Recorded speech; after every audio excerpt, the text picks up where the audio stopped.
Je m'appelle Philippe, j'ai 58 ans, je suis chef d'équipe logistique dans un grand groupe agroalimentaire français.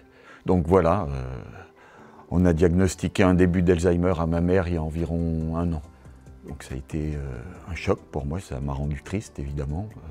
Je ne m'y attendais pas du tout. Elle avait quelques petits trous de mémoire de temps en temps, mais moi je pensais que c'était normal à son âge. C'était compliqué dans le sens où la maladie, de jour en jour la maladie s'aggravait, enfin de jour en jour, de semaine en semaine la maladie s'aggravait. Ma mère a commencé à m'appeler plusieurs fois par jour, elle était vraiment pas bien, alors parfois elle était totalement déboussolée. Et puis aussi, je devais aussi m'en occuper, et donc l'emmener à ses rendez-vous médicaux assez régulièrement pour le suivi de sa maladie. Donc ça me prenait quand même beaucoup de temps. Le fait de la laisser seule, j'ai culpabilisé. Je ne pouvais pas, en tout cas. Donc il y a eu des répercussions, l'évolution de la maladie, en tout cas, il y a eu des répercussions sur la qualité de mon travail.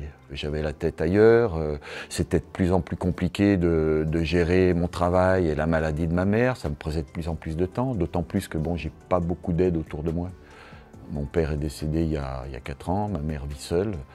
J'ai ma sœur qui vient d'avoir 55 ans et qui de temps en temps prend le relais. Mais bon, c'est compliqué pour elle puisqu'elle habite beaucoup plus loin que moi de chez ma mère. On a beaucoup parlé avec ma sœur, on a fait des recherches et puis au final on s'est mis d'accord pour prendre un congé de proche aidant. Enfin le temps de trouver un EHPAD ou une autre solution pour ma mère. Je ne suis pas allé voir mon employeur tout de suite parce que j'avais peur de ne pas être compris ou qu'il y ait des répercussions sur mon emploi.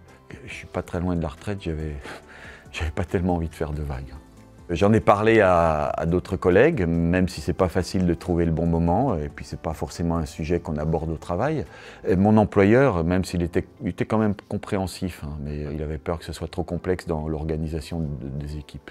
Et puis j'ai rencontré mon délégué syndical CFTC, Michel, qui d'abord a été là pour m'écouter. Et le fait d'être entendu et compris, ça m'a vraiment fait du bien. Il m'a dit qu'il allait se renseigner dès le lendemain, qu'il m'apporterait les bons tuyaux, qu'il m'accompagnerait dans les démarches. Ça a été un énorme soulagement pour moi.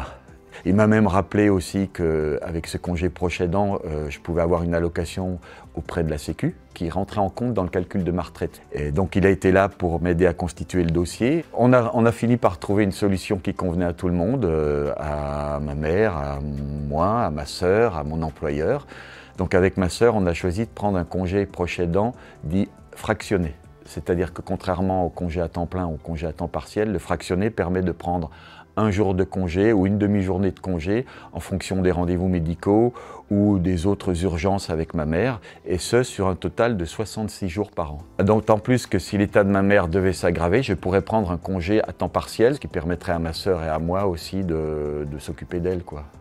Et puis Michel m'a aussi précisé que je pourrais prendre un congé de solidarité familiale si ma mère entrait en soins palliatifs.